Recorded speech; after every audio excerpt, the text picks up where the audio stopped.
लेकिन लेकिन मैं एक दो चीजों को मैं इसलिए पूछ लूं आपसे, अगर वो 2003 की मतदाता सूची को 2 मिनट के अंदर अपलोड कर सकते हैं, तो महाराष्ट्र की दोनों मतदाता सूची वो क्यों नहीं दे सकते हैं? ये भी एक पॉइंट ऑफ वो रहेगा। कोर्ट में जाइए, कहीं भी जाइए, अगर आप 22 साल पुरानी मतदाता सूची को डिजिटल फॉर्मेट में अपलोड कर सकते हैं, तो आप ये दोनों भी कर सकते हैं। ये सारी चीजें रिलेटेड है। और हमारे यहाँ एक खराब कहावत है, उसका दूसरा पक्ष नहीं कहूंगा, सयाना कौवा कुछ एक खाता है, उसके बारे में ये जो सयाने लोग जो होते हैं ये अल्टीमेटली पकड़े जाते हैं। और मैं व्यक्तिगत रूप से मानता हूं कि आप कुछ कुछ कर लीजिए। हमारे यहाँ बड़े बड़े यहाँ चीफ सेक्रेटरी आए, जो बेईमानी करता है उसका मैंडेट अलग है, वो बेईमानी करके हो सकता है। और मैं अनिल जी, मैं जो आप डेमोक्रेसी की बात कर रहे हैं ना, हमारा रोल मॉडल आज की तारीख में बिल्कुल क्लियर है। हमारा रोल मॉडल नॉर्थ कोरिया है, जहां पे चुनाव होते हैं, चुनाव में वोट दिया जाता है। और ये सिर्फ यहां तक नहीं रहेगा। अगर ये किसी को है कि विपक्ष को, अब ये रहेगा कि जाके वोट दे के आइए और बताइए, क्योंकि अगर नहीं बताएंगे तो हम ये करेंगे, और आप यहां से अगर ये आया तो आपके साथ ये होगा। मैं इस बात पे लार्जर क्वेश्चन में संजीव जी, वो तो एक है ही, लेकिन अब चूंकि इस बात को थोड़ा कंक्लूड किया जाए, बिहार में आम आदमी इस बात को क्या, क्योंकि इसका एक पक्ष और है जो जो मुझे लगता है, जब आप ये सब काम करने लगते हैं तो एक एवरेज वोटर जो ना इधर है ना उधर है, उसको भी लगता है कि भाई ये ज्यादा बेईमानी हो रही है। ये बेईमानी की एक हद तक ठीक है, लेकिन एक ज्यादा बेईमानी हो रही है। इसका पॉलिटिकल कॉन्सिक्वेंस क्या होगा? ये जो इस समय जो मतदाता सूची वो कर रहे हैं, उसका पॉलिटिकल कॉन्सिक्वेंस क्या होगा? जरा इस पे आपकी एक टिप्पणी हो जाए। सर, आनंद सर, देखिए, यदि ये मुद्दे के तौर पे लोगों तक बन पाएगा तभी तो, जो अनिल जी कह रहे थे कि वक्फ बोर्ड को लेकर के आप रैलियां कर रहे हैं लेकिन इसको लेकर के सड़क पे नहीं उतर रहे हैं, तो या तो आप में इतनी क्षमता हो कि आप इसको रुकवा लें, या मुद्दा एक कंसर्न बना लें पब्लिक का कि ये आपके साथ हो रहा है। निश्चित तौर पे घर घर लोग जा रहे हैं, घर घर लोग जा करके उनसे डॉक्यूमेंट मांगेंगे, लेकिन वो कलेक्टिव कंसाइंस के तौर पे क्या ये मुद्दा बनने जा रहा है कि हमारा मताधिकार, हमारा नागरिकता का अधिकार छीना जा रहा है, ये बहुत कुछ मायने रखेगा। और मुझे भी थोड़ा आश्चर्य होता है कि सारी पॉलिटिकल पार्टियां, चाहे वो आरजेडी हो, कांग्रेस हो या दूसरी अन्य पार्टियां हैं, इसको यदि मुद्दा नहीं पा रही हैं तो उनकी तैयारी क्या है वो देखे जाने लायक है। हो सकता है कि अब ये तैयारी का इस मूड में आ गए हों कि अपने हर वोटर के यहाँ अपने कार्यकर्ता खड़ा करेंगे, क्या करेंगे, कैसे कागज उपलब्ध कराएंगे, वो बात समझ में नहीं आती है। उधर 4.96 करोड़ जो मतदाता हैं उनके लिए ये इलेक्शन कमीशन ने कहा है कि उनको कागज सबमिट नहीं करना है, यानी 2003 के पहले। हाँ, वो उनका सर है नोटिफिकेशन सबमिट नहीं। संजीव जी, कागज जो अनिल जी कह रहे हैं, वो ये नहीं कह रहे कागज नहीं, उनको भी कागज सबमिट करना है, लेकिन उनको कागज उसका एक्सट्रैक्ट भी अगर लेके दे देंगे, मतलब वो जो चुनाव प्रमाण जो ऑलरेडी अपलोड कर दें तो उसको मान लेंगे, लेकिन करना उनको भी है। ऐसा नहीं है कि उनको छोड़ दिया है कि नहीं करेंगे, जाना आपको भी है।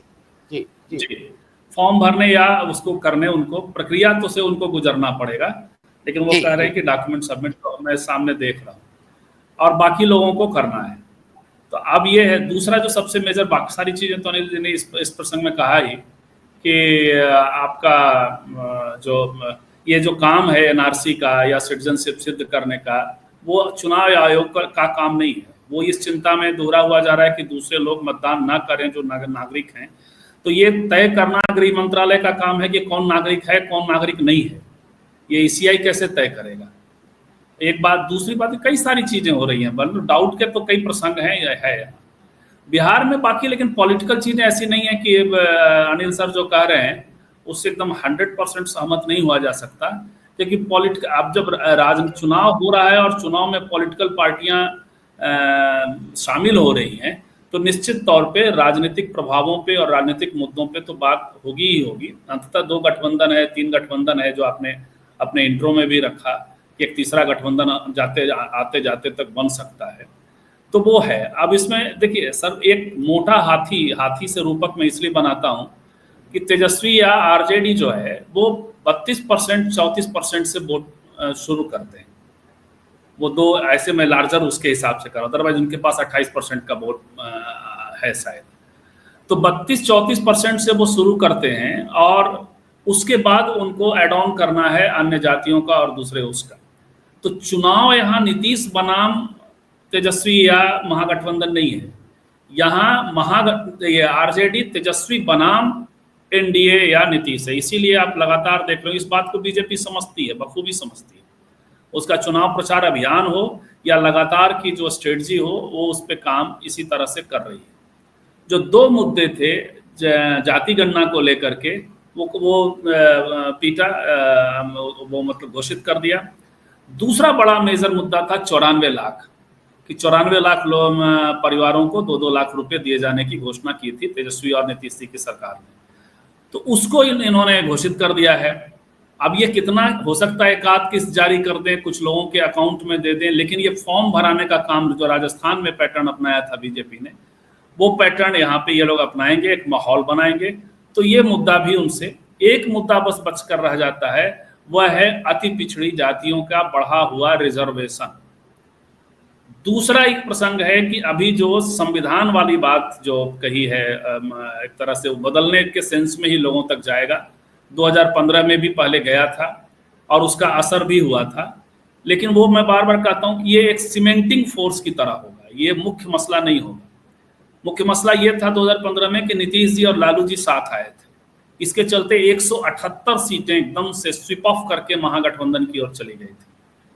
इस बार चूंकि नीतीश जी उधर हैं, तो ये देखना ये होगा कि किस तरह से, मतलब वो वाली स्थिति नहीं पैदा होगी। लेकिन तब भी जो मुख्य मुद्दा तो ये होगा, सोशल जस्टिस का मुद्दा है, मुद्दा आपका ये संविधान वाला है। दूसरा पक्ष जो है जंगल राज, और वो एक बड़ी मजेदार बात यह है कि तेजस्वी यादव पर इस पूरे चुनाव में लेकिन हमलावर नहीं है, भूत और प्रेत जो खड़ा करने की कोशिश कर रही है वो 15 साल। अब पलायन पर भी देखिए, बड़ा लिंग्विस्टिक पे बड़ा गौर करने लायक है। एक सम्राट चौधरी का इंटरव्यू देख रहा था मैं, तो वो कह रहे हैं कि लालू जी के टाइम में जो पलायन शुरू, अरे उस टाइम में जिनका पलायन हुआ, या तो वो बस गए हैं, वो दूसरे राज्यों के नागरिक हो गए हैं, कुछ मर गए होंगे, कुछ वापस आ गए होंगे। ये बताओ यार कि पिछले 10 साल में, पिछले 5 साल में जो पलायन हो रहे हैं, उनके बारे में बात कर। एक चीज सर, ये जो चिराग वाली बात हो रही थी, क्योंकि मैं थोड़ा पॉलिटिक्स ही वो तो उस पर बात हो ही गई वोटर लिस्ट वाले पे। चिराग का मैं उसको एक रूपक के तौर पे यह है कि चिराग की निगाह जो है वो कुर्सी पे है और नीतीश जी पर है। तीर उसका तना हुआ उनका जो है वो तेजस्वी यादव पे है और महागठबंधन पे है। कांग्रेस पे भी अभी भाषण में उन्होंने इमरजेंसी वगैरह की बात की, बड़ा विचित्र बात की। लेकिन निशाने उनके जो हैं वो बीजेपी के लीडर लोग हैं, और दर्द जो होता है वो जीतन राम मांझी को होता है। ये बड़ा एक राजनीति का एक ऐसा फलसफा है। वो है क्या कि वो नीतीश जी की कुर्सी है। अब नीतीश जी को उस तरह से वो नफरत और 2020 वाली बात नहीं है, नीतीश जी को उस तरह से टारगेट नहीं कर रहे। तीर तेजस्वी पर है निश्चित तौर पे। आप जब अभी एनडीए में हैं तो आप तेजस्वी और महागठबंधन की आलोचना करेंगे, कांग्रेस की भी की।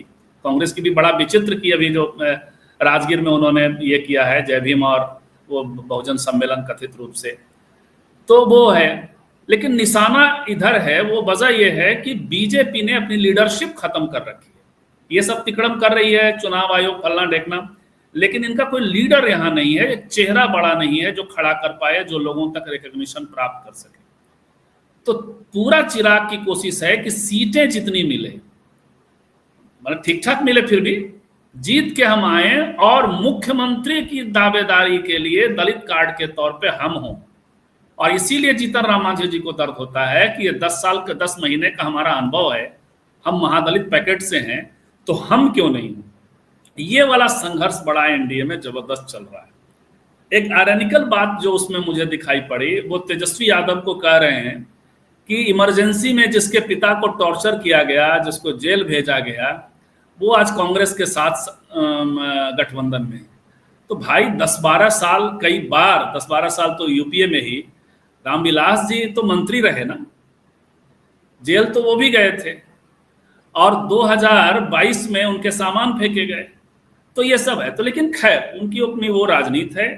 और उनकी राजनीति पूरी तरह एनडीए में एक चूंकि युवा चेहरा के तौर पे जो होना है, तो उसका देखिए कॉन्ट्राडिक्शन बढ़ेगा, तो हो सकता है कि चिराग एडजस्ट भी ना कर पाए, उपेंद्र कुशवाहा एक एनडीए की बेचैनी है वहां, ये 32% प्लस जो महागठबंधन करने जा रही है अति पिछड़ा और अन्य, वहां तक ये चेस भी कर पाएंगे या यहां से कोई परेशानी शुरू हो जाएगी इनके यहाँ, ये एक बड़ा सवाल है। तीसरा फोर्स प्रशांत किशोर है, वो अपना जो कर रहा है, तो ये है, ये कितना बचा के रख पाएंगे। प्रशांत जी बाहर निकलिए, उपेंद्र कुशवाहा बाहर निकल जाएंगे, या चिराग पासवान इनके यहाँ रहेंगे या नहीं रहेंगे, क्योंकि इनकी तरफ कोई भी दल ऐसा नहीं है या कोई भी ऐसा नेता नहीं है जो साइजेबल वोट परसेंटेज को क्लेम कर सके। 4-5 4-5 4-5 का मसला है वहां से, तो वो इस तरह से, तो कुल मिलाकर के मुझे लगता है कि ये पॉलिटिक्स है। बाकी के जो गिमिक्स हैं बीजेपी के लड़ने के, जिसमें ये वोटर वाला, ये सवाल तो अब बनेगा लोगों से ना, कि यदि वो चुनाव लड़ रहे हैं तो हम सब जो कह रहे हैं वो बेईमानी हो जाता है। फिर यदि कांग्रेस बाइकआउट नहीं कर रही है, आरजेडी बाइकआउट नहीं कर रही है, यदि ये चुनाव लड़ रहे हैं, तो इसका अर्थ है कि उनको विश्वास है कि वो संभाल लेंगे, वो लोगों का वोट दिखा पाएंगे।